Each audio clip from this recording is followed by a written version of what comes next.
ಎಲ್ಲಿದ್ದರೇನು ನಾ, ಹೇಗಿದ್ದರೇನು ನಾ, ರಾಘವೇಂದ್ರ ನಿನ್ನಲ್ಲಿ ಶರಣಾಗಿ, ನೀ ನನ್ನ ಉಸಿರಾಗಿ ಬಾಳಿದರೆ ಸಾಕು ರಾಘವೇಂದ್ರ. ಬಿಸಿಲಲ್ಲಿ ಒಣಗಿಸು, ನೆರಳಲ್ಲಿ ಮಲಗಿಸು ರಾಘವೇಂದ್ರ.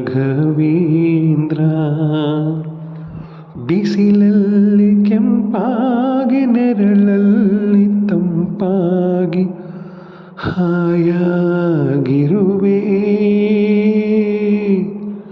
ರಾಘವೇಂದ್ರ. ಹಾಲಲ್ಲಾದರೂ ಹಾಕು, ನೀರಲ್ಲಾದರೂ ಹಾಕು ರಾಘವೇಂದ್ರ. ಹಾಲಲ್ಲಿ ಕೆನೆಯಾಗಿ, ನೀರಲ್ಲಿ ಮೀನಾಗಿ ಹಾಯಾಗಿರು